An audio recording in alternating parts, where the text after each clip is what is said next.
एक जगह इकट्ठे थे, एकाएक आकाश से बड़ी आंधी की सी सनसनाहट का शब्द हुआ और उससे सारा घर जहाँ वे बैठे थे गूंज गया, और उन्हें आग की सी जीभें फटती हुई दिखाई दी और उनमें से हर एक पर आ ठहरी। वे सब पवित्र आत्मा से भर गए और जिस प्रकार आत्मा ने उन्हें बोलने की सामर्थ्य दी, वे अन्य अन्य भाषा बोलने लगे। पढ़िए 14 तक, up to 14। आकाश के नीचे की हर एक जाति में से भक्त यहूदी यरूशलेम में रह रहे थे। जब यह शब्द हुआ तो भीड़ लग गई और लोग घबरा गए, क्योंकि हर एक को यही सुनाई देता था कि ये मेरी ही भाषा बोल रहे हैं। वे सब चकित और अचंभित होकर कहने लगे, देखो ये जो बोल रहे हैं, क्या सब गलीली नहीं? तो फिर क्यों हम में से हर एक अपनी अपनी जन्मभूमि की भाषा सुनता है? हम जो पार्थी और मेदी और एलामी और मेसोपोटामिया और यहूदी और कपुदुकिया और पुनुतुस और आसिया और फ्रूगिया और पंफुलिया और मिस्र और लीबिया देश जो कुरेने के आस पास है, इन सब देशों में रहने वाले और रोमी प्रवासी अर्थात यहूदी और यहूदी मत धारण करने वाले क्रेती और अरबी भी हैं, परंतु अपनी अपनी भाषा में उनसे परमेश्वर के बड़े बड़े कामों की चर्चा सुनते हैं। और वे सब चकित हुए और घबरा कर एक दूसरे से कहने लगे कि क्या हो रहा है? परंतु दूसरों ने ठट्ठा करके कहा, वे तो नई मदिरा के नशे में चूर हैं। Okay. So कल हम लोग देख रहे थे कि यीशु मसीह के चेले लोग यीशु के स्वर्गारोहण के बाद यीशु के वायदा के अनुसार प्रतिज्ञा की पवित्र आत्मा को प्राप्त करने के लिए यरूशलेम में उसी घर में जहां वे लोग पहले इकट्ठा होते थे वहां शामिल हो गए, और उसके बीच में पतरस खड़े होकर यहूदा के बारे में कहने लगा और यहूदा के बदले एक और प्रेरित को चुना गया। कल हम लोग ये देखे थे।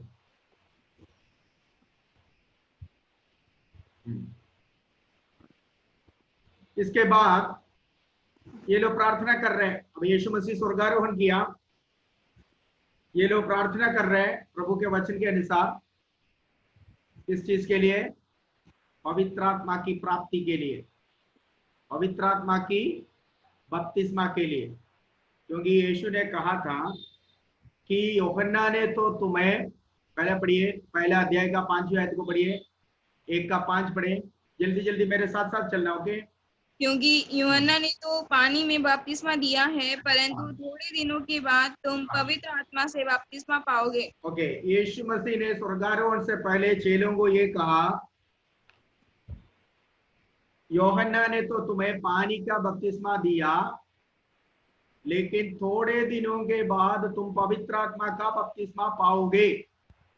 वो थोड़े दिन कब है, कौन सा दिन, कौन सा तारीख है, ये प्रभु ने नहीं बोला, बल्कि वो थोड़े दिन के लिए उन्हें इंतजार करना था। तो यीशु तो स्वर्गारोहण किया ये कह के, पर वे लोग उस दिन तक इंतजार करने के लिए, प्रार्थना करने के लिए मरकुस की अटारी में चला गया।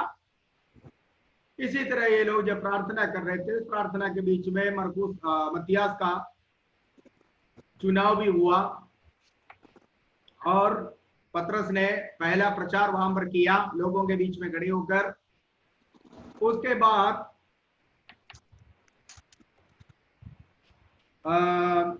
हम देखते हैं कि ये लोग जब प्रार्थना कर ही रहे थे, प्रार्थना करता रहा, 1 दिन बीत गया, 2 दिन बीत गया, 3 दिन बीत गया। अचानक एक दिन आया, उस दिन का नाम पेंतकोस्त था। ध्यान से सुनना है, ये पेंतकोस्त कौन सा दिन है? जैसे बुधवार एक वार होता है, एक दिन होता है, बृहस्पतिवार एक वार होता है, इसी तरह एक वार था, एक दिन था, नहीं है। प्रार्थना करता रहा, जो शनिचर हुआ, शनिवार हुआ, या बृहस्पतिवार हुआ, या मंगलवार हुआ, जिसे हम लोग कहते हैं। मैंने प्रार्थना किया, मंडे को शुरू किया था, जब बुधवार आया या बृहस्पतिवार आया तब। ऐसा नहीं है। ये पेंतकोस्त जो है, जो लिखा हुआ है, ये एक यहूदी त्योहार है, ठीक है। ये पेंतकोस्त जो शब्द लिखा हुआ है, ये यहूदियों को परमेश्वर मनाने के लिए दिया हुआ कई त्योहारों में एक त्योहार था। उस त्योहार का नाम था पेंतकोस्त। इसको सचमुच में नया नियम की कलीसिया के साथ कोई लेना देना नहीं है। ध्यान से सुनिए, लोग बड़े कंफ्यूजन करते वचन को समझने में और समझाने में। कुछ लोग ये पेंतकोस्त का शब्द सुन गया तो कूद जाता है, अरे बस हो गया, हम लोग पेंटिकोस्ट लोग हैं। अब पेंटिकोस्ट का मतलब तो पहले समझ लीजिए कि क्या होता है पेंटिकोस्ट। पेंटिकोस्ट जो है, या पेंटिकोस्ट जो हम कहते हैं, वो शब्द से या उस दिन से, उस त्योहार से हमारा कोई लेना देना नहीं है। नया नियम की कलीसिया को उस त्योहार के साथ कोई लेना देना नहीं है। ये केवल एक त्योहार, एक फेस्टिवल है, ओके। अगर इसके साथ किसी को भी कोई संबंध है तो वो यहूदियों का है, क्योंकि ये परमेश्वर ने यहूदियों को दिया हुआ कई त्योहारों में से एक त्योहार था ये पेंतकोस्त।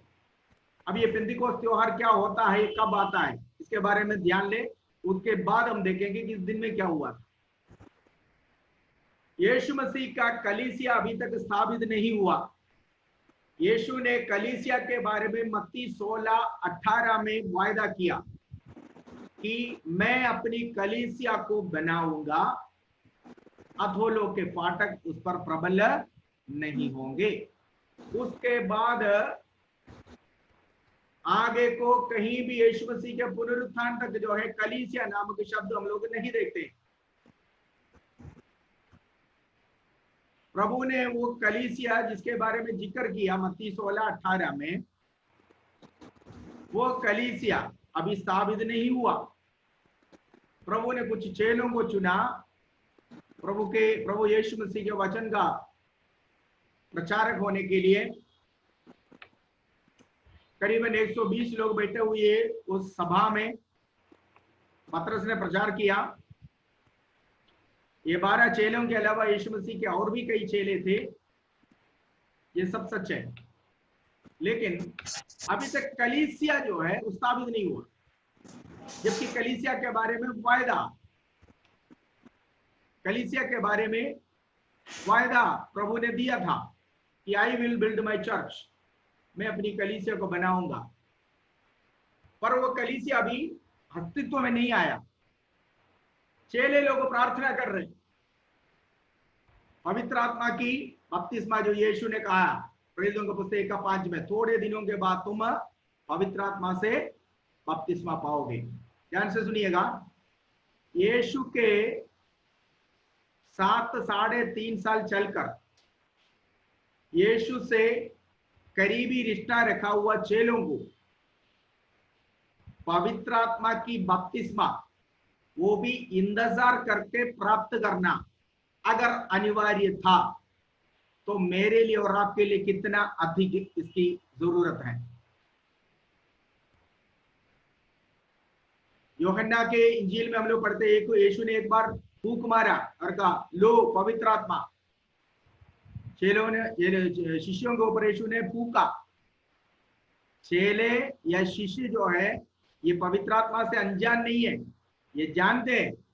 पर पानी को मैं जानता हूं, लेकिन पानी में मैं डूबना, ये दोनों दो बात होता है। पानी को मैं जानता हूं, पहचानता हूं।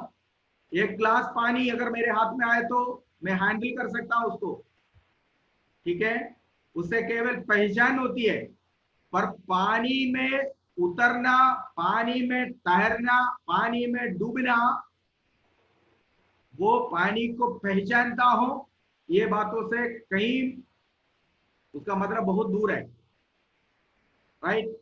तो चेले पहले पवित्र आत्मा से परिचित थे, पवित्र आत्मा, यीशु ने वो बोला मेरे जाने के बाद वो सहायक को मैं भेजूंगा, पर उन्हें वो जैसे जल का बपतिस्मा पाया। जल का बपतिस्मा के समय में आपको मालूम है, एक व्यक्ति पानी के पास जाकर सूंघकर वापस नहीं आता, वो पानी में उतरते हैं, पानी में डूबते हैं, पूरी तरह पानी उसके ऊपर समा जाता है, वो पूरी तरह पानी के अधीन हो जाता है। ठीक इसी प्रकार चेलों को पवित्र आत्मा की बपतिस्मा पाना बहुत जरूरी था, और यीशु ने बोला उसके लिए वेट करो, इंतजार करो। कितना दिन वेट करना ये नहीं बोला, थोड़े दिनों के बाद बोला, और वो थोड़े दिन कितना दिन लग सकता है नहीं मालूम है, लेकिन चले प्रार्थना कर रहे। जब प्रार्थना कर रहे थे, प्रार्थना करते करते करते जब पेंतकोस्त के दिन आया, इसका मतलब है उस समय एक यहूदी के लिए परमेश्वर के वचन में कई प्रकार की त्योहार पुराना नियम में दिया गया। उन दिनों में जब ये लोग इसी प्रकार प्रार्थना कर ही रहे थे, वो पेंतकोस्त का त्योहार आने वाला था। ठीक है, एक यहूदी, विश्व भर में रहने वाले यहूदी लोग हर साल यरूशलेम में इकट्ठा होता है, 3 त्योहार एक साथ मनाकर वो चला जाता है। इस्राएलियों को परमेश्वर दिया हुआ महत्वपूर्ण त्योहारों में 3 त्योहार, एक तंबुओं का त्योहार, जिसको लोग तंबू बनाकर उस तंबू में रहकर उनके पूर्वजों को परमेश्वर ने मिस्र देश से, जब वे लोग तंबू में रहते थे, कैसे परमेश्वर ने उन्हें वहां से छुड़ाया और मरुस्थल में 40 साल वे तंबू में रहते थे, उन बातों को स्मरण करने के लिए, और उन 40 साल जब वे तंबू में रहते थे, कैसे परमेश्वर ने उन्हें अद्भुत तरीके से संभाला, ये सारे बातें अपने पीढ़ी को बताने के लिए, अपने न्यू जनरेशन, वर्तमान समय का पीढ़ी को उन तमाम कार्यों को बताने के लिए पूरे विश्व भर में से यहूदी लोग यरूशलेम में इकट्ठे होकर यरूशलेम मंदिर का करीबन 20 किलोमीटर दूरी तक जो है टेंट लगाकर, तंबू लगाकर, कहीं से भी आया वो यहूदी हो, वो पूरा त्योहार खत्म होने तक इस तंबू में अपने परिवार समेत रहेगा। और तंबू का सुख क्या है, तंबू में क्या क्या लिमिटेशन होती है, तंबू का जीवन क्या है, ये सब जो है अभी का संतानों को, उनके बच्चों को समझाने के लिए ये लोग वहां पर इकट्ठे होते थे। तो यरूशलेम मंदिर के करीबन 20 किलोमीटर दूरी तक जो है ये तंबू लगाया जाता था। अच्छा, तंबू के त्योहार के बाद फिर अगला त्योहार आएगा पासओवर, फसह का त्योहार। फसह का त्योहार जो है वो मिस्र देश से उन्होंने कैसे अद्भुत तरीके से एक मेमना के कुर्बानी के द्वारा, एक मेमना को काटकर कैसे उनके लहू के द्वारा वे लोग मिस्र देश में आया हुआ विपत्ति से छुटकारा पाया, ये सारे बातों स्मरण करते हुए याद रखने के लिए ये लोग फसह का त्योहार भी मनाने के लिए यरूशलेम में इकट्ठे होते हैं। आपको मालूम है यीशु मसीह जिस रात पकड़वाया गया, उससे पहले यीशु अपने चेलों के साथ फसह मनाया था। एक यहूदी खानदान में होकर आने के कारण, मनुष्य होकर परमेश्वर आने के कारण, सारे मनुष्यों का फर्जों को परमेश्वर के प्रति, अपने विश्वास के प्रति जो भी फर्ज बनता है वो सब कुछ यीशु मसीह ने पूरा किया। और फसह के त्योहार के बाद 7 हफ्ता बीतने के बाद, ध्यान से सुनना है, फसह का मतलब है मेमना कटेगा। आप मेरी तरफ ध्यान रखना, जो मैं जो बोलता हूं उसको अगर आप ढंग से नहीं समझ पाया तो कंफ्यूजन हो जाएगा। फसह का त्योहार से लेकर आगे को फसह का त्योहार मेमना कट्टा, ठीक है। एक मेमना काटा गया। नरगमन की पुस्तक में 12 अध्याय में हम लोग पढ़ते हैं कि उस घटना को स्मरण करते हुए ये लोग जब फसह का त्योहार मनाते हैं, वहां से आगे को 7 हफ्ता गिनेगा। एक हफ्ते में 7 दिन होता है, तो 7 दिन के बाद आने वाला दिन, उस दिन को पेंतकोस्त मनाया जाता था। मतलब 7 दिन के बाद 7 दिन का एक हफ्ता, इसी प्रकार 7 हफ्ता, 7 सबत बीतने पर, तो एक हफ्ते में 7 दिन, 7 हफ्ता, 7 गुना 7 49 हो गया, 49 हो गया। 49 डेज के बाद आने वाला वो दिन 50वां दिन, उस दिन पेंतकोस्त का त्योहार हुआ करता था। समझ में आ गया? समझ में आ गया? नहीं आया? कितने लोगों के समझ में आ गया? हाथ दिखाएं। पेंतकोस्त क्या होता है? पेंतकोस्त का त्योहार कब आता है? या 7 वीक्स के बाद आने वाला वो दिन, मतलब 7 हफ्ता बीतने के बाद आने वाला वो दिन 50वां दिन होता है। तो पेंतकोस्त का लिटरल मीनिंग जो है वो 50वां है, 50th, 50वां। कब का 50वां है? मतलब फसह के त्योहार के बाद का 50वां दिन। इतना समझ लीजिए, ज्यादा आप समझने के लिए जाओ तो जो समझा वो भी नहीं समझेंगे, ठीक है। फसह का मेमना, फसह का त्योहार मनाने के बाद 50वां दिन में, अर्थात 7 हफ्ता बीतने के बाद आने वाला दिन 50वां दिन में पेंतकोस्त का त्योहार यहूदी लोग मनाते थे। क्लियर हो गया? क्लियर। अब सुनिए, जब यीशु और चेले लोग मरकुस की अट्टारी में फसह मनाया, क्योंकि यीशु के चेले जाकर उस घर के मालिक से इसी प्रकार पूछा था ना, कि गुरु पूछता है कि मैं अपने चेलों के साथ फसह को मनाने के लिए कौन सा जगह है, घर कहां पर है कि नहीं? तो यीशु जब अपने चेलों के साथ मरकुस की अटारी में फसह मनाया था, उस समय यरूशलेम में लाखों करोड़ों लोग, यहूदी लोग दुनिया के चारों तरफ से इकट्ठा होकर फसह मना रहे थे। समझ में आ गया? तो उसके बाद वो लोग, वे लोग वहां रहेगा, कहां रहेगा? ये फसह मनाने के बाद नहीं जाएगा, फिर अगला त्योहार भी मनाकर जाएगा। अगले त्योहार 50 दिन के बाद आएगा।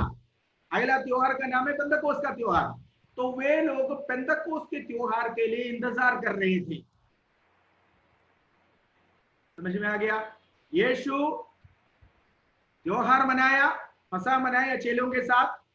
उसके बाद यीशु का मृत्यु हुआ, यीशु पुनरुत्थान किया, 40 दिन तक अपने चेलों को दिखाई दिया।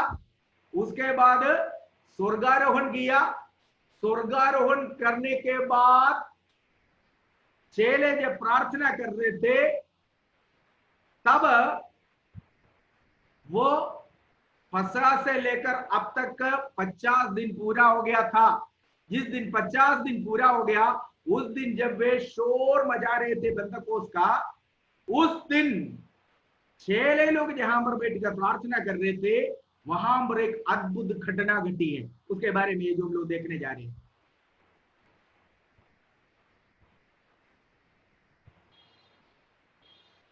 ठीक है। तो इसका पेंतकोस्त का एक दूसरा नाम है, इसका मतलब 50वां है। इसका मीनिंग यह है कि यह सप्ताहों का त्योहार कहा जाता है, क्योंकि 7 सप्ताह बीतने के बाद आता है। फसह के बाद, फसह मनाने के बाद 7 सप्ताह बीतने के बाद आता है, इसलिए सप्ताहों का त्योहार कहता है। दूसरी बात, सबसे महत्वपूर्ण मीनिंग यह है कि ये फर्स्ट फ्रूट, पहला फलों का त्योहार मनाया जाता है। मतलब खेत के उपज का पहला फल, कटनी जब होगी, जब कटनी शुरू होगी, उस समय पहला गेहूं का फुलिया पहला गेहूं का फुलिया, ध्यान से सुनिए, बहुत मीनिंग है इसमें, बाद में आपको पता चलेगा इसका मीनिंग क्या है। खेत में कैसे कठिनाई के समय में पहला कटाई जब होती है, उस समय गेहूं का पहला फुलिया लाकर मंदिर में आएगा लोग, महायाजक उस फुलिया को उठाकर परमेश्वर के संगों में समर्पण कर कर लोगों को आशीष देता है। तो इसलिए उस दिन को पेंतकोस्त कहा जाता है। इसका दूसरा मतलब है उपज का त्योहार। क्या होता है? उपज का त्योहार, परमेश्वर प्रसन्न हुआ। समझ में आ गया? तीसरी बात यह है, यहूदी लोग ये विश्वास करते थे, इसी दिन में मूसा के द्वारा परमेश्वर ने 10 आज्ञाएं इस्राएली लोगों को दिया था। ये भी इस्राएली लोग विश्वास करते हैं। तो इसका 3 महत्वपूर्णता। नंबर 1, ये फसह का मेमना कटने के बाद 50वां दिन में आता है, सप्ताहों का त्योहार है। दूसरा, पहला उपज काटकर मंदिर में लाकर महायाजक उसको उठाकर प्रभु के सन्मुख में चढ़ावा करता है या समर्पण करके प्रार्थना करते हैं, क्योंकि ये उपज का त्योहार है। ठीक है। तीसरा, लोग विश्वास करते थे कि इस त्योहार में ये उपज का त्योहार, इसी दिन में सीनाई पहाड़ पर परमेश्वर ने इस्राएलियों को व्यवस्था दिया था। क्लियर हो गया? इतनी बातें समझ आ गया? ओके। सो ऐसे ये लोग प्रार्थना कर रहे थे। चेले लोग अभी उस रीति रिवाज से हट गया, अभी ये लोग प्रार्थना कर रहे हैं। जब प्रार्थना कर रहा था, अचानक पेंतकोस्त का दिन आया। मतलब प्रार्थना करते करते करते पेंतकोस्त दिन आया। इसका मतलब पेंतकोस्त का दिन 50वां दिन है। कब का 50वां दिन? फसह का मेमना कटने का 50वां दिन। अब मैं इसको कनेक्ट करने जा रहा हूं, ध्यान से सुनिएगा। फसह का मेमना कटने के बाद 50वां दिन पेंतकोस्त का दिन है। पेंतकोस्त का दिन आनंद का दिन है, क्योंकि पर्व मनाता है, फेस्टिवल है। आपको मालूम है, जब खेत में कटनी होती है, लोग गीत गाकर काटते हैं फुलिये। जैसे 126 में हम लोग पढ़ते हैं, आंसू बहाते हुए बोते हैं, लेकिन हंसते हुए आनंद करते हुए लवने ले आते हैं। पढ़िए बेटा उस आयत को पढ़िए, जैसे 126 पढ़िए।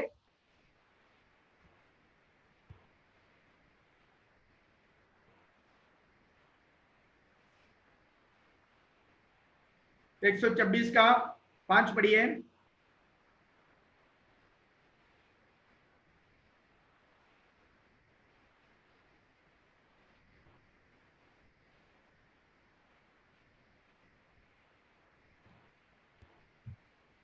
जो आंसू बहाते हुए बोते हैं, वे जय जयकार करते हुए लवने पाएंगे। हाँ, जो आंसू बहाते हुए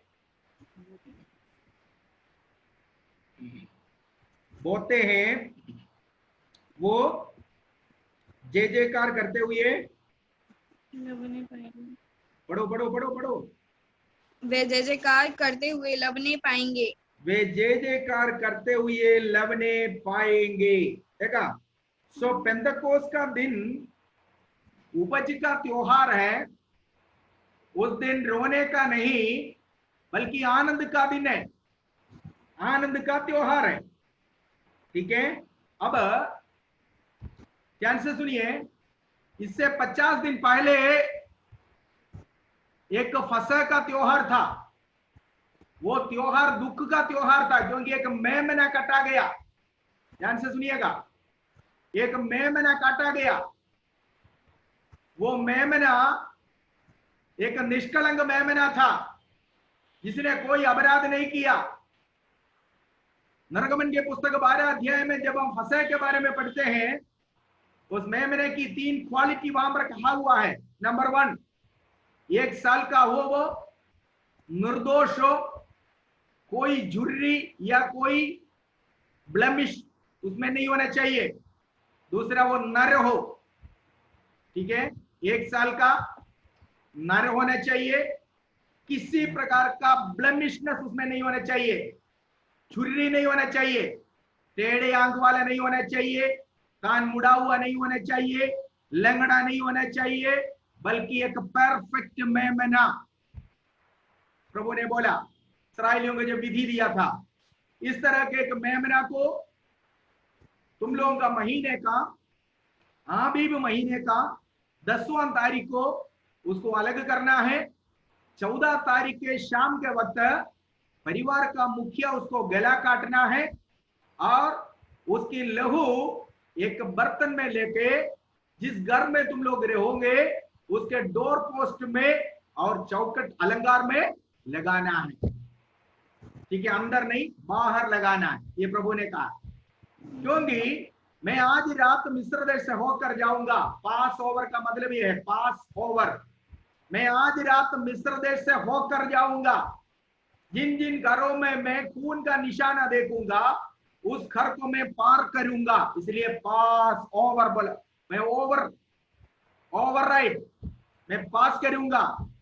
जिन घरों में मैं खून की निशाना नहीं देखूंगा उस घर में मैं घुसूंगा, उधर का मनुष्य का और पशुओं का पहलौठा मारूंगा, ये प्रभु ने कहा था, इस्राएलियों को बोला था। तो इस्राएलियों को वो भयंकर रोने की अवस्था से बचने के लिए परमेश्वर ने ये विधि बताया। इस्राएलियों ने इसके अनुसार एक मेमने को अपने अपने परिवार के लोगों के गिनती के अनुसार अलग कर दिया, उस मेमने को काटा, उसके लहू जिस घर में वो लोग रहते थे मेन डोर पे चौखट पे बाहर लगाते थे, दोनों डोर पोस्ट में और ऊपर, ठीक है। उस रात तो प्रभु ने मिस्र देश की सुधि ली। परमेश्वर जब मिस्र देश से होकर आया अर्थात संहार दूत उस देश से होकर गया, उस समय सारे इस्राएलियों के घर में ये लहू देखा। उनमें से किसी के घर में ये संहार दूत नहीं घुसा, बल्कि मिस्रियों के सब घर में ये संहार दूत घुसा। जहां मेरे लहू का निशान नहीं था वे सब, उन सब के पहलौठा मारा गया। फर्स्ट फ्रूट, पहलौठा, उनका फल, पहला फल। मनुष्य का संतान भी पहला वाला मर गया, पशु का भी पहलौठा मारा गया। फिरौन के महल से लेकर सड़क चाप जिसको हम कहते हैं उनके घर तक सारे पहलौठा मारा गया। लोग छाती पीटा, लेकिन इस्राएली लोग बच गया। कारण उनके लिए उनको कौन बचाया था? वो मेमना जो शाम के वक्त काटा गया था, ठीक है। उस मेमना का लहू जो है लहू उनके घर में एक खून का चिन्ह, एक निशान बनकर इन्हें मौत से बचा लिया। उसकी मांस ये लोग आग में भून के अखमीरी रोटी के साथ खाया। ये मांस को पानी में पकाना, पानी में उबलना मना है, क्योंकि ये सब में बहुत मीनिंग है। क्योंकि इसको आग में पकाना, ये मांस आग में पकाकर अखमीरी रोटी जिसमें खमीर नहीं है, खमीर पाप को दर्शाता है, अखमीरी रोटी के साथ खाना है।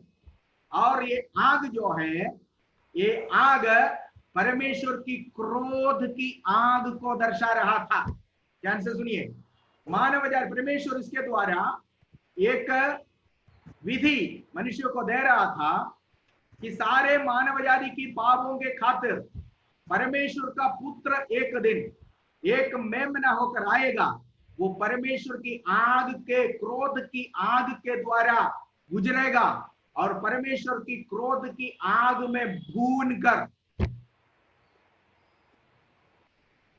मानव जाति के पापों का बलिदान, परिहार वो बन जाएगा।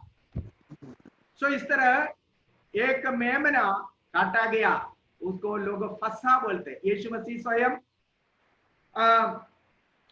उस समय उस साल में अपने चेलों के साथ मूसा के द्वारा दिया हुआ व्यवस्था के अनुसार एक यहूदी नागरिक होने के कारण यीशु मसीह फसह को मनाया। लेकिन जिसने वो फसह को मनाया वो स्वयं वही फसह का मेमना था। ध्यान से पढ़िए, कुरिन्थियों की पत्री में आइए, पहला कुरिन्थी 5:7 पढ़िए।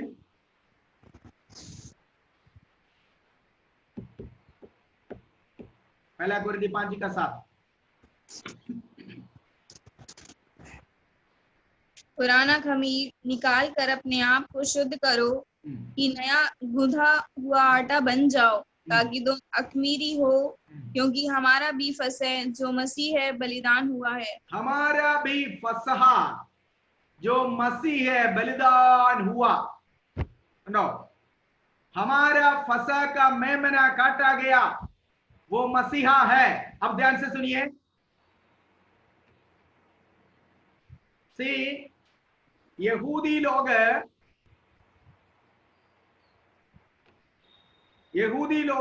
यरूशलेम में मूसा के व्यवस्था के अनुसार एक मेमना को काटकर फसह मनाया। ठीक है, उसके बाद 2-3 दिन के बाद, या मे भी उसी समय में, 2-3 दिन नहीं हुआ, उसी समय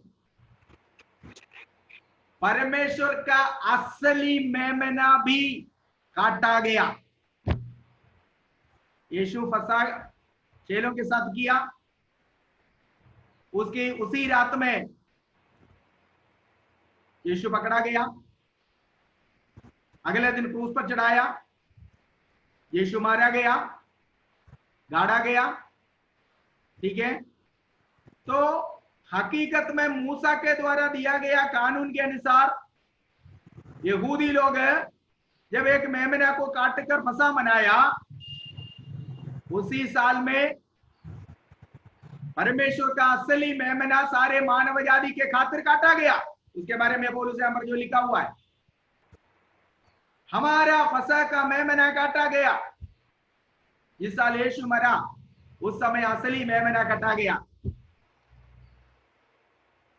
और उस दिन फसह का मेमना काटने का उस दिन से लेकर 50 दिन, अर्थात यीशु मसीह का मृत्यु से आगे का 50 दिन अभी हुआ है। कब हुआ? 40 दिन तो यीशु मसीह संसार में थे, जी उठने के बाद चेलों को दिखाई दिया, उसके बाद स्वर्गारोहण किया, स्वर्गारोहण करने के बाद 10 दिन जब पूरा हुआ, तब यरूशलेम में इस्राएली लोग पेंतकोस्त का त्योहार मना रहे थे। मतलब टोटल 50 दिन हो गया। सब लोगों के समझ में आ गया कि नहीं आया? मैं इतने आवाज उठाकर बोल रहा हूं, आपके समझ में नहीं आया तो मेरे कहना व्यर्थ है। इस बात को क्लियर करने के लिए मैं रिपीट कर रहा हूं आपको, क्योंकि पेंतकोस्त क्या है आपको मालूम होना चाहिए। ठीक है, यीशु के मरने के बाद, यीशु ये मेमना, फसह का मेमना, फसह का मेमना कटने के बाद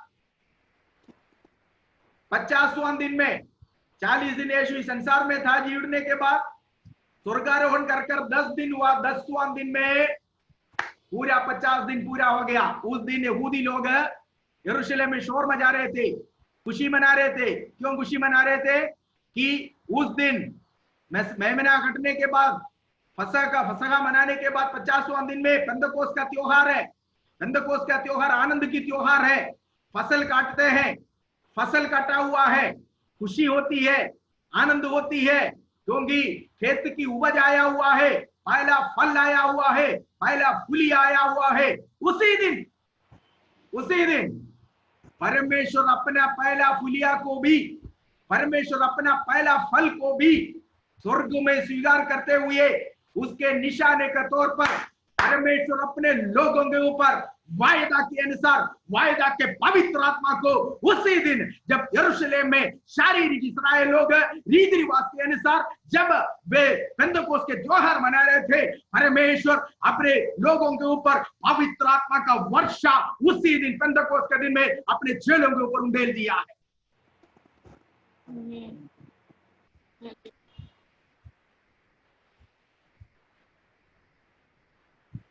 पहला फल उठाकर, पहला फल मंदिर में लाकर, पहला फुलिया मंदिर में लाकर महायाजक के हाथ में देकर वो जब उसको उठाकर परमेश्वर के सन्मुख में चढ़ाते हुए प्रार्थना करते हैं, परमेश्वर उसको ग्रहण करता है।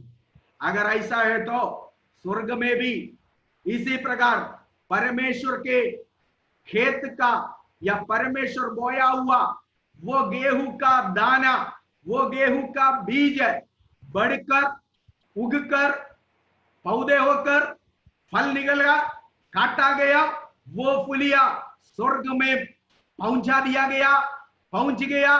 परमेश्वर उस पर प्रसन्न हुआ। उसका नतीजा था पेंतकोस्त के दिन में जो आत्मा की बपतिस्मा, आत्मा की वर्षा जो प्रभु ने भेजा है।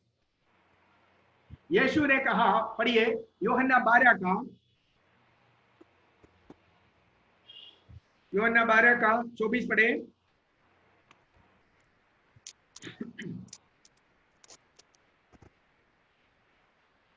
मैं तुमसे सच सच कहता हूँ कि जब तक गेहूं का दाना भूमि में पड़कर मर नहीं जाता वह अकेला रहता है, परंतु जब मर जाता है तो बहुत फल लाता है। देखो, यीशु ने कहा जब तक गेहूं का दाना भूमि में गिरकर मरता नहीं है तब तक वो अकेला रहेगा।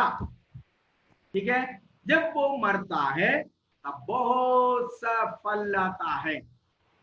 यीशु मसीह स्वर्ग से पृथ्वी जो खेत है, इस खेत में बोया गया अच्छा गेहूं है। ये गेहूं 33.5 साल तक इस संसारमय खेत में उगा, बढ़ा। 33.5 साल में इस गेहूं के दाने को या इस पौधे को जो प्रभु ने बोया था उसको काटा गया। गदसमने से लेकर कालवरी तक उसको थ्रेशिंग किया गया। गदसमने से लेकर कालवरी तक उसको क्या किया है? लताड़ा गया है। आपको मालूम है फुलिया, जो गेहूं का फुलिया खेत में काटते हैं उसके दाना कैसे निकालते हैं? आजकल तो मशीन आया हुआ है, लेकिन मशीन से पहले क्या करते थे? पैर से करते थे। कितनों ने देखा? कितनों ने देखा पैर से दाना निकालते हुए? चावल का और गेहूं का दाना निकलते हुए कितनों ने देखा? मशीन से नहीं, आजकल तो मशीन आया हुआ है। यस, सो गदसमने से लेकर कालवरी तक यीशु कष्ट उठाया, लोगों के द्वारा कष्ट सहा।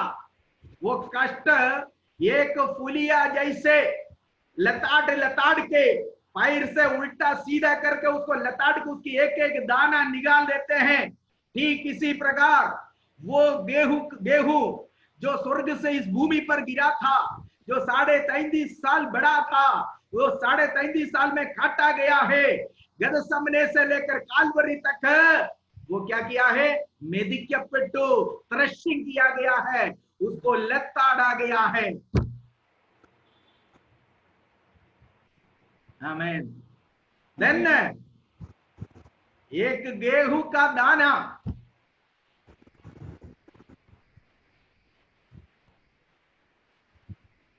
चक्की में जाकर जब पीस कर आटा बन जाता है, उस आटे से रोटी बनाया जाता है। ठीक इसी प्रकार गदसमने से लेकर कालवरी तक लताड़ा गया वो दाना परमेश्वर की क्रोध की चक्की में पीस कर मानव जाति के खातिर उनके लिए जीवन की रोटी बनकर परमेश्वर की आग में पका कर हमें दिया गया। उसके बारे में यीशु ने कहा, यूहन्ना 6 का 51 और 58 पढ़िए। John 6:51 and 58.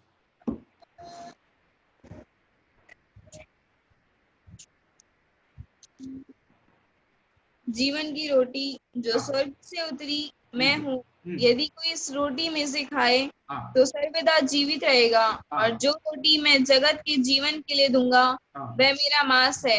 हाँ, यीशु ने कहा जीवन का रोटी मैं हूं जो स्वर्ग से आया हूं ना। 58 भी पढ़िए।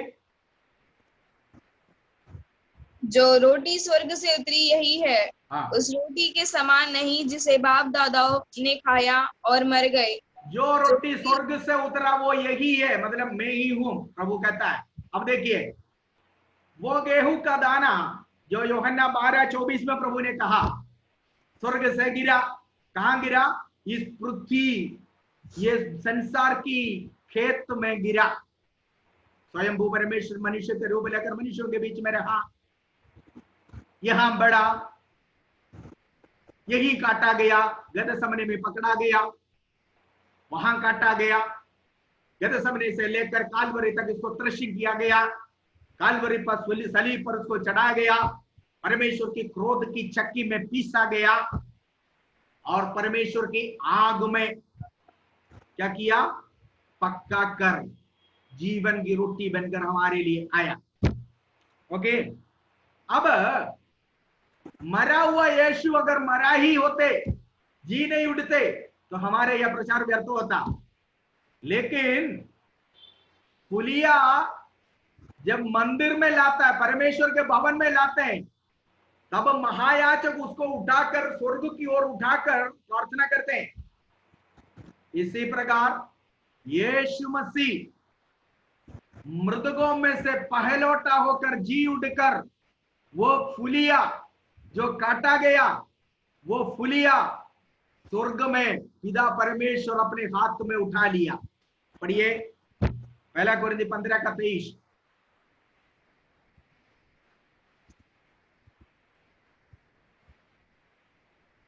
परंतु हर एक अपनी अपनी बारी से पहला फल मसीह, हाँ। फिर मसीह के आने पर उसके लोग। हाँ, देखो यहां पर लिखा पहला फल मसीह।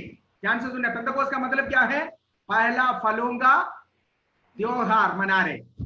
पहला फल, सब लोगों ने अपने अपना केस से पहला फल लाया, अपना अपना केस से पहला फुलिया लेकर चर्च में आएंगे, मंदिर में आएंगे और वहां पर लोग त्योहार मनाएंगे।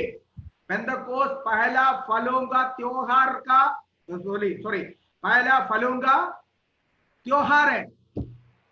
हाँ, सो अगर ऐसा है तो प्रभु यीशु मसीह पहला फल, कैसे पहला फल हुआ? मृतकों में से पहली बार जी उठकर वो स्वर्गारोहण किया, तो परमेश्वर के पास अपना पहला फुलिया पहुंच गया। समझ में आ गया? जब परमेश्वर के पास अपना पहला फुलिया पहुंच गया, पहला फुलिया हाथ में उठाते ही लोग आनंद मनाते हैं। स्वर्ग में बड़ा आनंद हुआ।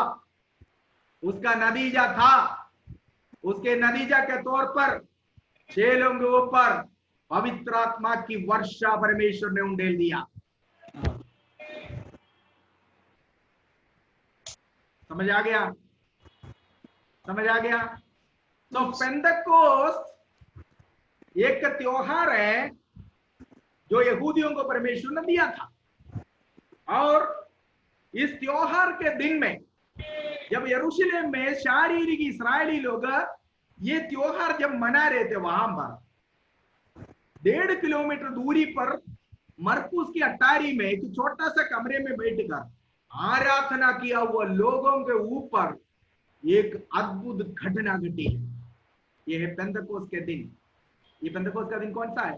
पेंतकोस्त का दिन वो त्योहार का दिन था इस्राएली लोगों के लिए। वो हम आज हमारा त्योहार है जी, लेकिन त्योहार के दिन में इधर क्या हुआ, यही है हमारा मतलब। हमें उस बातों से मतलब, उस दिन से नहीं है, बल्कि उस दिन हुआ उस घटने से हमारा मतलब है।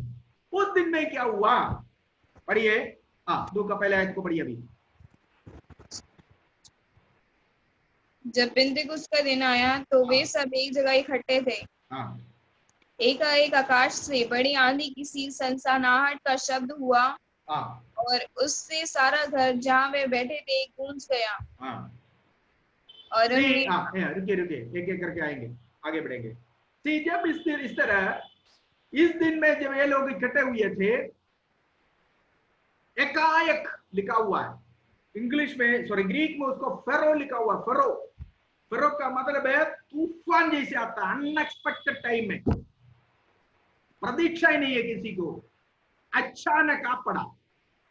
प्रार्थना कर रहे लोग, यीशु स्वर्गारोहण किया, लोग दिन गिन रहे, 10 दिन हो गया। यीशु स्वर्गारोहण किया हुआ 10वां दिन में, पुनरुत्थान किया हुआ 50वां दिन में। पुनरुत्थान करके 40 दिन पृथ्वी में थे, और उस 40 दिन को छोड़कर स्वर्गारोहण किया हुआ अभी 10 दिन हो गया।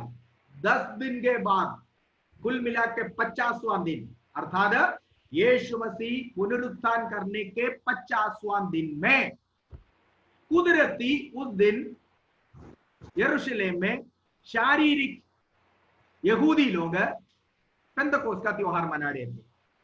उस दिन चेलों के ऊपर परमेश्वर ने अपने वायदा का पवित्र आत्मा को भेजा। प्रभु ने बोला ना, थोड़े दिनों के बाद, वो थोड़े दिन इस पेंतकोस्त के दिन में आ पड़ा, वो थोड़े दिन इस पेंतकोस्त के दिन में आ पहुंचा। वो थोड़े दिन जब चेले लोग बैठ कर प्रार्थना कर रहे थे, प्रभु ने कहा थोड़े दिनों के बाद तुम्हें पवित्र आत्मा की बपतिस्मा मिलेगी। परमेश्वर ने पहला फुलिया जब स्वर्ग में पहुंच गया, अपने वायदा के प्रतिज्ञा के आत्मा को चेलों के ऊपर उंडेलने के लिए परमेश्वर प्रसन्न हुआ। यीशु ने कहा था, मैं पिता से मांगकर तुम्हें दूंगा। स्वर्ग में पहला फुलिया पहुंच गया, पिता से मांगा, मांग कर अपने चेलों के ऊपर वो उंडेल दिया। घटना कैसा हुआ, पढ़िए। एकाएक, पढ़ो पढ़ो पढ़ो, एकाएक। एकाएक आकाश से बड़ी आंधी की सनसनाहट का शब्द हुआ। देखिए, आकाश से एक बहुत बड़ी सनसनाहट की शब्द हुआ। और उससे सारा घर जहाँ वह बैठे थे गूंज गया। उससे पूरा घर भर गया। ध्यान से सुनिएगा, कमरे के अंदर बैठे हुए हैं, ऊपर चारों तरफ से कमरा बंद है, लेकिन एक बहुत बड़ी आवाज उन्हें सुनाई दिया, और आवाज के साथ साथ क्या दिखाई दिया?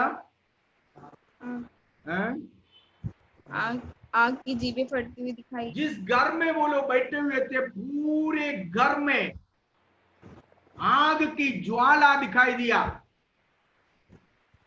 आग की भट्टी हुई जीभें दिखाई दिया, और जिस घर में वो बैठे थे पूरा घर भर गया। पूरा घर भर गया का मतलब क्या है? आप मान लीजिए अभी आप जहां बैठे हुए हम बाढ़ आया, समझ लीजिए, जिस घर में आप बैठे हुए पूरा घर पानी से भर गया, तो आप भी डूब गया ना। पूरा घर भर गया मतलब घर के अंदर जितना सामान थे, सामान समेत भर गया, पूरा भर गया। तो 120 लोग लगभग यहाँ पर बैठे हुए हैं, वे सब के सब इस आग के ज्वाले से भर गया। मतलब पूरे घर में अगर आग के ज्वाला आया तो वहां पर बैठा हुआ लोगों के ऊपर भी पूरा ये लोग आग में डूब गया। लेकिन ये आग का एक खासियत ये था, ये आग नष्ट करने वाला आग नहीं था। अगर आग किसी में लग गया तो आग किसी को नहीं छोड़ता, वो नाश कर देता है। लेकिन पेंतकोस्त के दिन में चेलों के ऊपर उतर आया हुआ वो आग नष्ट करने वाला आग नहीं था, बल्कि प्यूरिफाई करने वाला, शुद्ध करने वाला, बचाने वाला और पवित्र करने वाला पवित्र आत्मा की आग था जो उनके ऊपर उतर आया था। ठीक है, जब वे पूरे घर इस आग से भर गया, आग की जीभें उन्हें दिखाई दिया, और केवल इतना नहीं है, आप सोचिए,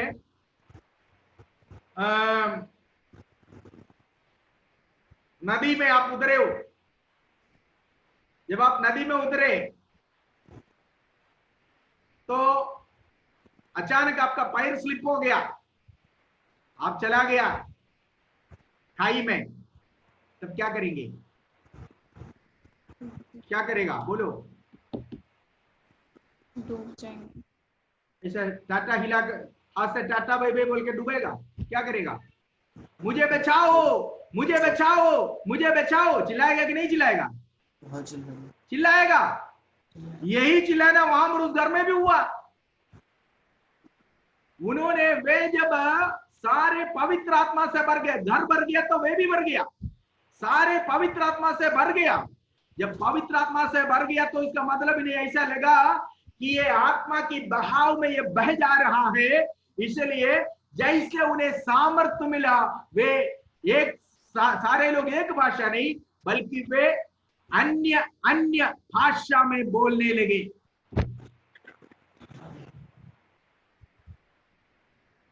समझ में आ गया? पानी में डूबने वाले एक व्यक्ति जब बचाव के लिए चिल्लाते हैं, इसी प्रकार उस समय उन्हें जैसे जैसे पवित्र आत्मा ने सामर्थ्य दिया वे चिल्लाने लगे, वे अन्य भाषा बोलने लगे। अन्य भाषा केवल एक चिन्ह था कि ये लोग पवित्र आत्मा से भर गया। यीशु ने बोला जब पवित्र आत्मा तुम पर आएगा तुम सामर्थ्य पाओगे। अब जब सामर्थ्य पाया तब ये चिल्ला उठा। ठीक है, मरकुस 16:16 में लिखा हो विश्वास करने वाले से ये चिन्ह प्रकट होंगे। पढ़िए पढ़िए, जो आयत में बोलता फटाफट निकलना पड़ना। मरकुस 16:16 पढ़िए, वहां पर लिखा हुआ विश्वास करने वाले से ये चिन्ह प्रकट होंगे, वे दुष्ट आत्माओं को निकालेंगे। और पढ़िए, विश्वास करने वाले में ये चिन्ह होंगे कि वे मेरे नाम से हाँ आत्मा को निकालेंगे, नई नई भाषा बोलेंगे। नई नई भाषा की नई नई भाषा है, नई नई, यस, नई नई भाषा बोलेंगे। एक भाषा नहीं बल्कि नया नया भाषा बोलेंगे। देखा, ये लोग अभी तक इनके जीवन में ऐसा अनुभव नहीं हुआ, तो ये लोग किस भाषा में चिल्लाया, सुनने वालों को पता चला कि ये किसकी भाषा बोल रहे हैं। करीबन 16 भाषा के लोग 1.5 किलोमीटर दूरी पर इनकी आवाज सुनकर दौड़ कर आया। यरूशलेम मंदिर 1.5 किलोमीटर दूरी पर है, एक शब्द इनकी दूरी पर है। 1.5 किलोमीटर दूरी पर 120 लोगों की आवाज पहुंचा। लाखों लोग जो त्योहार मनाने के लिए वहां पर आए थे, वो महापुरुषार महा भीड़ के आवाज से बढ़कर इनकी आवाज जब वहां पर गूंज उठे, वे लोग वहां से दौड़ कर आया ये क्या हो रहा है देखने के लिए। तब क्या देखा कि उनमें से हर एक ने जो है आए हुए उन लोगों की भाषा में बोल रहा है। देखा, 120 लोग सब लोग बैठकर एक ही भाषा नहीं बोल रहा था, बल्कि वो आत्मा में भर गया। आग की फटी हुई जीभें उन्हें दिखाई दिया। पवित्र आत्मा ने उन्हें जैसे सामर्थ्य दिया, वो उस सामर्थ्य के अनुसार अन्य अन्य भाषा बोलने लगे। बोलने लगे मतलब बोलना शुरू कर दिया। आज तक बंद नहीं हुआ, आज भी बोलते जा रहे हैं। कुछ लोग सिखाते हैं कि वो केवल एक दिन की घटना था, उस दिन आया आत्मा और चला गया। आत्मा आकर अभी तक नहीं गया। आत्मा अगर यहाँ से जाएगा तो कलीसिया को, दुल्हन को लेकर यहाँ से जाएगा। जब तक कलीसिया इधर है तब तक कलीसिया को संभालने के लिए, कलीसिया को तैयार करने के लिए, कलीसिया को पवित्र करने के लिए, कलीसिया को निर्देश देने के लिए, कलीसिया को शुद्ध करने के लिए, कलीसिया को उठाकर ही पवित्र आत्मा यहाँ से जाएगा। तब तक यहाँ पर अन्य अन्य भाषा लोग बोलते रहेंगे।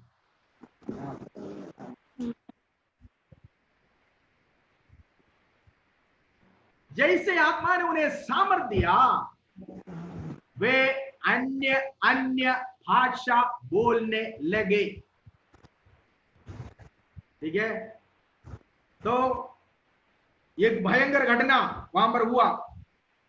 ठीक है, सो परमेश्वर ने बोला था कुछ दिनों के बाद तुम लोग आत्मा से बपतिस्मा पाएगा। अब ध्यान से सुनिए, सारे इस्राएली लोग एक साथ आकर समुद्र में उतरा।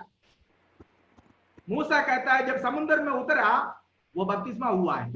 पढ़िए कोरिन्थियों की पत्री, पहला कोरिन्थी 10 का 1 से लेकर पढ़िए। पहला कोरिन्थी 1 का 10 से लेकर पढ़िए। 10 का 1 से लेकर पढ़िए।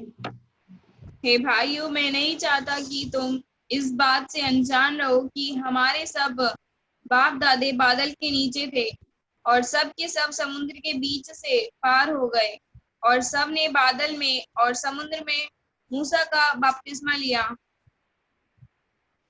और सब ने एक ही आत्मिक भोजन किया और सब ने एक ही आत्मिक जल पिया, क्योंकि वे उस आत्मिक चट्टान से पीते थे जो उनके साथ साथ चलती थी।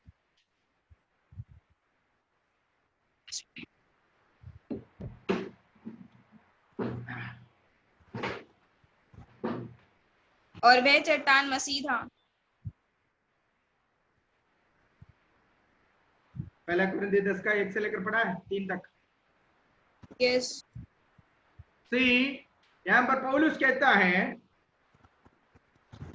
कि हमारे सारे पूर्वजों ने बादल और समुद्र में बपतिस्मा लिया। कैसे? जब ये लोग समुद्र में उतरे, ध्यान से सुनना है,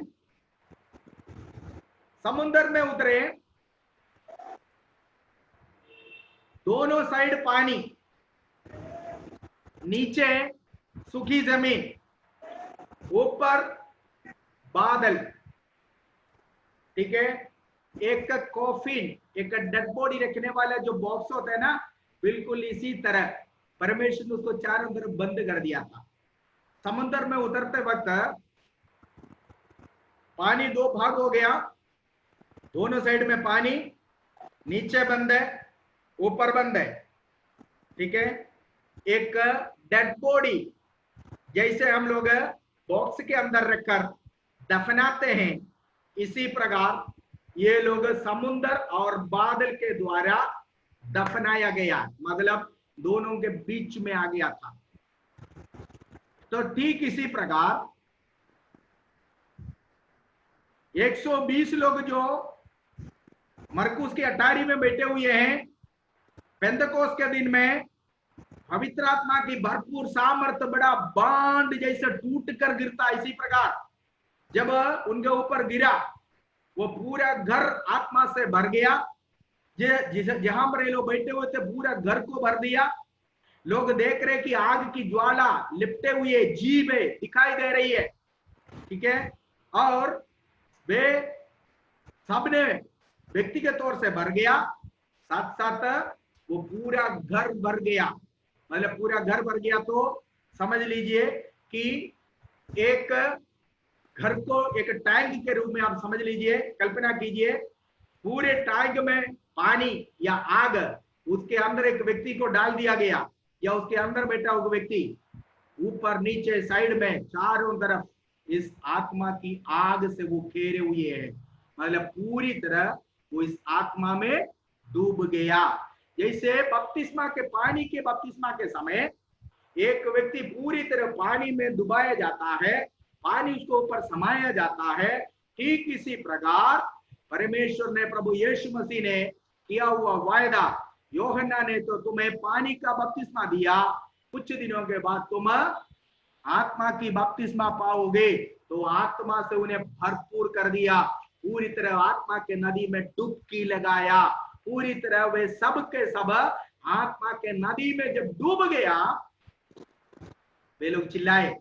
क्यों? क्योंकि कंट्रोल जब हाथ से गया तो हर कोई चिल्लाता है। गाड़ी चला रहे, गाड़ी का कंट्रोल हाथ से गया, उस समय भी चिल्लाएगा, ठीक है। तो नदी में बह गया, उस समय भी चिल्लाएगा, बचाओ बचाओ, घर में आग लगी, चिल्लाएगा, क्योंकि कंट्रोल गया हाथ से, अपना बस की बात नहीं है बचाना। और उनका वो चिल्लाना था अन्य भाषा। कैसे? वे आत्मा में भरकर परमेश्वर से चिल्लाने लगा, आनंद मनाने लगा। इसी समय में शारीरिक इस्राएल 1.5 किलोमीटर दूरी पर वहां पर रीति रिवाज के अनुसार पेंतकोस्त का त्योहार मना रहे थे। उसी समय में परमेश्वर प्रभु यीशु मसीह के चेले लोग आत्मिक त्योहार यहाँ पर मना रहे थे।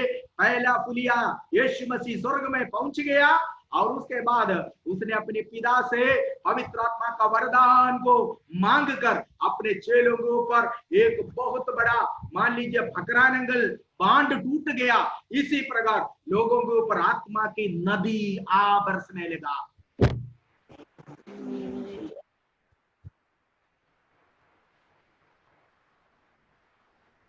वे अन्य अन्य भाषा में बोलने लगे। ठीक है, बोलने लगा, बोलना बंद नहीं किया, उस दिन शुरू किया, अभी भी चलते जा रहा है। आगे बढ़िए, आगे को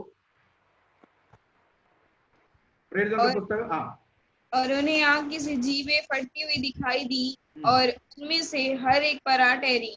हाँ, वे सब पवित्र आत्मा से भर गए और जिस प्रकार आत्मा ने उन्हें बोलने की सामर्थ्य दी वे अन्य अन्य भाषा बोलने लगे। हाँ, सी उसका चिन्ह ये था, अन्य भाषा आत्मा की भरपूरी की चिन्ह है। ठीक है, याद रखना, आत्मा का बपतिस्मा अलग है, आत्मा का भरपूरी अलग है। देखिए मेरे पास एक ग्लास है, ध्यान से सुनना है, इधर देखो सारे। ये ग्लास में अगर मैं पानी डालता जाऊं, ये ग्लास की कैपेसिटी के अनुसार ये भरेगा। 200 ml, 100 ml, 50 ml, 150 ml, जितना भी है, इसके कैपेसिटी के अनुसार भरेगा। एक बार पूरा ब्रिम तक आएगा, इसका गले तक आएगा, फिर पानी इसमें रुकेगा नहीं, ओवरफ्लो होगा, ओवरफ्लो होगा। ठीक है, इसको कहते हैं भरना, भर जाता है, खत्म हो गया। अभी मैंने पानी पी लिया, मान लीजिए पानी पी लिया, 1 घुट 2 घुट पी लिया, तो उतना अगर कम हो गया तो उतना और डालेंगे तो कैपेसिटी आ गया, जितना कमी हो गया उतना भर दिया। लेकिन मान लीजिए एक बड़ा बाल्टी में मैंने पानी यहां पर रखा, ये बड़ा बाल्टी में पानी में अगर एक ग्लास, मैंने खाली ग्लास डाला, क्या करेंगे, पहले ये ग्लास भरेगा, भरने के बाद ये सीधे चला जाएगा नीचे, इसको कहता है बपतिस्मा। भरेगा, भरा हुआ व्यक्ति डूबेगा, गहरा गहराई में, आत्मा की गहराई में।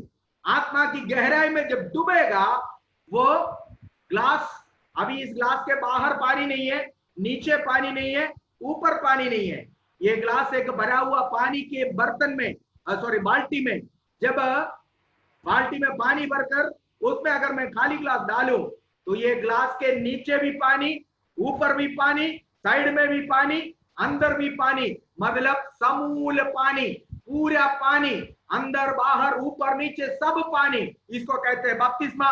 यही अनुभव था जो पेंतकोस्त के दिन में चेलों के ऊपर हुआ है, क्योंकि ये चेले पहले आत्मा से भरे हुए थे। इस घटना से करीबन 35 साल पहले यीशु की मां मरियम मेरी, जो अभी यहां पर बपतिस्मा पाया, वो इससे, इस घटना से 35 साल पहले आत्मा से भर गई थी। पढ़िए,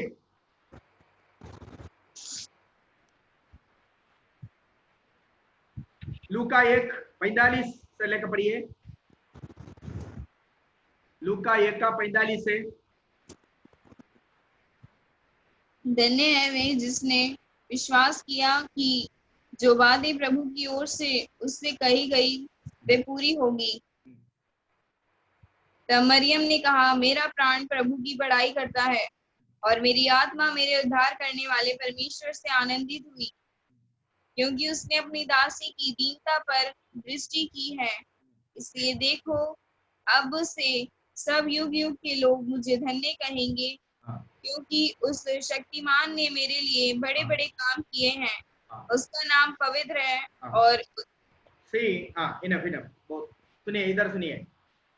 पवित्र आत्मा का बपतिस्मा अलग है, पवित्र आत्मा का भरपूरी अलग है। हर बपतिस्मा एक भरपूरी के साथ होता है, लेकिन कोई जरूरी नहीं हर बार जब भरते हैं तो बपतिस्मा भी हो। हर बार जब भरते हैं तो बपतिस्मा की कोई जरूरत नहीं है, कोई जरूरी नहीं कि उस समय बपतिस्मा भी हो। अभी एक ग्लास इतना खाली हो गई, उतना तो भरेंगे, लेकिन बपतिस्मा एक ही बार होती है। ठीक है, वो भरपूर अनुभव, पहले अनुभव जब खाली था भर गया और पूरा भरपूर अनुभव प्राप्त कर लिया। लेकिन उस आत्मा का नदी से उस बाल्टी से एक ग्लास को अगर मैं अलग करके रखता हूं, अभी वो पानी में नहीं है, एक ग्लास बाल्टी से मैंने अलग कर दिया, बाहर रखता हूं, तो अब इसमें जो कमी है, जितना कम हो रहा है उतना डालते जाएंगे, वो भरता जाएगा। कहने का मतलब आत्मा की बपतिस्मा एक विश्वासी के जीवन में हर बार तो नहीं होती है, लेकिन आत्मा की भरपूरी हर बार होती है। हर संगति में हर बार जब हम प्रभु के पास जाते हैं, आत्मा से हम भर जाते हैं। आत्मा से भरना जरूरी है, क्योंकि जितना कम होता जा रहा है उतना फिल करना है। ठीक है। तो यीशु की मां मरियम दूध से पूछा, ये कैसे संभव है, मैं तो कोई पुरुष को नहीं जानता हूं। उसने क्या बोला, जब परम प्रधान की छाया परम प्रधान लूका पढ़िए उसका,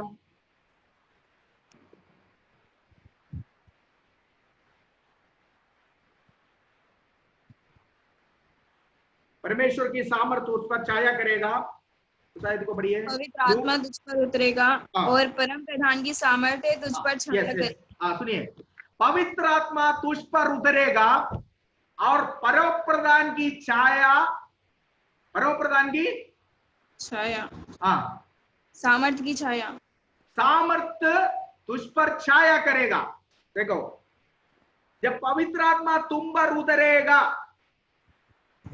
परम प्रधान की सामर्थ्य तुझ पर छाया करेगा, तब यह संभव है। सी, वही मरियम 35 साल के बाद बपतिस्मा, पवित्र आत्मा की बपतिस्मा पाने के लिए हम बैठी हुई थी। इसका मतलब है, पहले जो मरियम ने यीशु मसीह गर्भ से ही पवित्र आत्मा से भरा हुआ था, है ना, है कि नहीं? यीशु मां की कोख से ही पवित्र आत्मा से भरपूर था, क्योंकि वो पवित्र आत्मा का संतान था। मरियम को प्रभु ने बोला, परमेश्वर की आत्मा तुम पर उतरेगा। 35 साल पहले मरियम के ऊपर पवित्र आत्मा उतरा, लेकिन वही मरियम और केवल पवित्र परमेश्वर की आत्मा का सामर्थ्य तो पाया, बपतिस्मा नहीं पाया। बपतिस्मा उसने पेंतकोस्त के दिन में पाया, क्योंकि इन लोगों के बीच में यीशु की मां मरियम भी थी। क्लियर हो रही है कि नहीं हो रही है? समझ आ रहा है मेरे कहने का मतलब? पवित्र आत्मा की बपतिस्मा अलग बात है, पवित्र आत्मा की भरपूरी अलग बात है। हर आराधना में, हर संगति में हम लोग परमेश्वर की आत्मा की सामर्थ्य को रिन्यू बनाता है, नया बनाता है, भरते जाते हैं, लेकिन हर बार आत्मा की बपतिस्मा नहीं होते हैं। समझ में आ गया? यशायाह 40:30 पढ़िए, यशायाह 40:30, जो यहोवा की बाट जोता है, पढ़िए।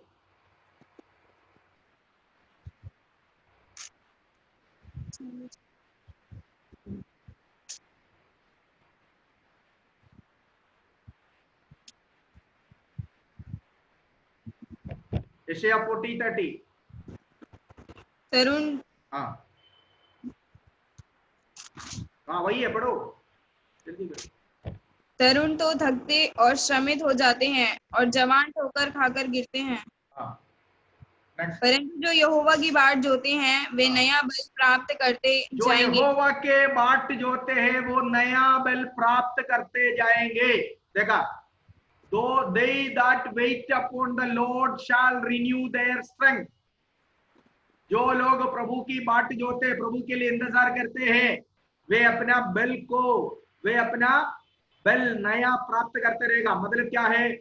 वे आत्मा में भरते जाएगा, नया अनुभव होगा। अगर ऐसा है तो हर बार जब आत्मा में नए सिरे से भरेंगे, हर बार नया भाषा बोलना चाहिए। कुछ लोग तो अन्य भाषा बोलते ही नहीं है, ये सोचते हैं ये तो मलयाली लोगों के लिए दे रखा है, हमारे लिए नहीं है। अन्य भाषा बोलते नहीं है, अन्य भाषा मलयालियों के लिए नहीं दे रखा है। अन्य भाषा प्रभु यीशु मसीह पर विश्वास कर पवित्र आत्मा को प्राप्त किया हुआ सारे लोगों के लिए दे रखा हुआ है, क्योंकि एक चिन्ह है कि अन्य भाषा में बोलने वाला प्रभु से बातें करता है। अगर एक व्यक्ति अन्य भाषा में, कुरिन्थियों की पत्री आप घर में जाकर पढ़ना है तो वहां पर पौलुस कहता है कोई अन्य भाषा में बोलता तो उसको मना मत करना, क्योंकि जो अन्य भाषा में बोलने वाला प्रभु से बातें करता है। प्रभु समझता है, सारे दुनिया का भाषा प्रभु जानता है। ये भाषा स्वर्गीय भाषा, दूधों की भाषा है। पौलुस कहता है ये दूधों की भाषा है, स्वर्गदूतों का भाषा, अन्य भाषा। तो अगर आप प्रभु से बातें करता है, परमेश्वर की आत्मा में भरपूर है, तो उसका चिन्ह, अन्य भाषा किसके लिए चिन्ह होगा? अविश्वासियों के लिए। एक अविश्वासी जो प्रभु को अपना विश्वास नहीं करते हैं, उनके लिए चिन्ह है कि ये अन्य भाषा में बोल रही है, अपने प्रभु से बातें कर रहा है। ठीक है, तो अन्य भाषा परमेश्वर के आत्मा को प्राप्त किया हुआ हरेक के लिए दिया गया एक साइन है, एक चिन्ह है। सो मेरा कहने का मतलब कि पवित्र आत्मा की बपतिस्मा यीशु की मां मरियम ने 35 साल पहले केवल भरपूरी प्राप्त किया था, लेकिन पेंतकोस्त के दिन में मरियम ने भी पवित्र आत्मा की बपतिस्मा पाया। एक सवाल मैं पूछना चाहता हूं, यीशु के साथ चलता फिरता रहा चेलों को, इसी प्रकार यीशु जब साथ में था तो इस प्रकार का अनुभव नहीं मिला। यीशु अगर चाहे तो दे सकता था, लेकिन नहीं दिया।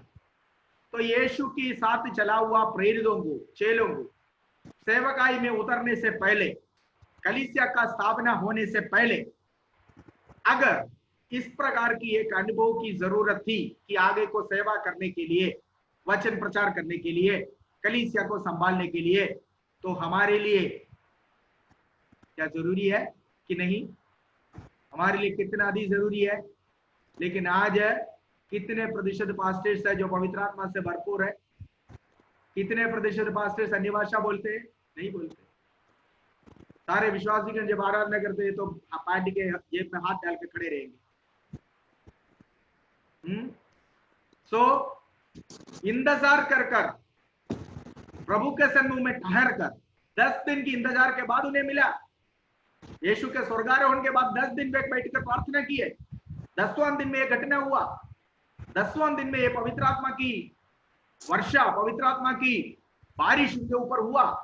तो हमारे लिए भी बहुत सख्त जरूरत है कि प्रभु के सन्मुख में अगर कोई भी परमेश्वर का दास अभी तक परमेश्वर की आत्मा का अभिषेक नहीं प्राप्त किया, परमेश्वर की आत्मा का बपतिस्मा को नहीं प्राप्त किया, अन्य भाषा का वरदान अभी तक नहीं प्राप्त किया, आपके लिए सबसे पहले जरूरतमंद चीज यही है। क्योंकि नया नियम की सेवकाई आत्मा की सेवकाई होती है।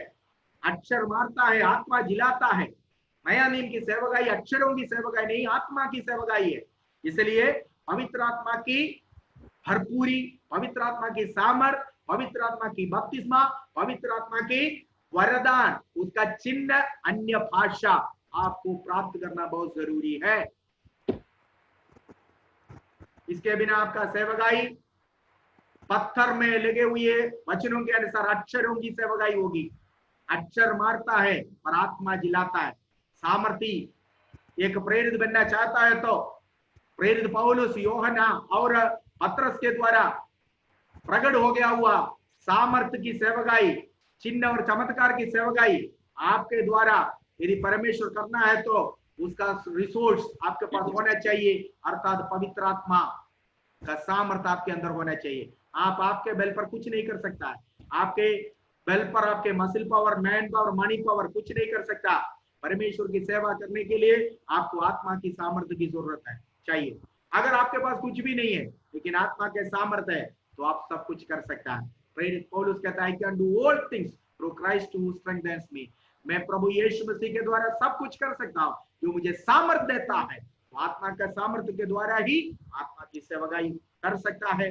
इसके बिना हमारे कोई भी खूबी से, हमारी पढ़े लिखने से, हमारी योग्यता से, हमारे सर्टिफिकेट से कोई काम नहीं होगा। ये सब आत्मा की सेवकाई के लिए व्यर्थ है, कुछ नहीं हो पाएगा। सो पवित्र आत्मा की बपतिस्मा, यीशु ने बोला तुम्हें सेवकाई में उतरने से पहले पानी का बपतिस्मा यूहन्ना के द्वारा पाया हुआ तुम लोग मेरे द्वारा आत्मा की बपतिस्मा पाना है।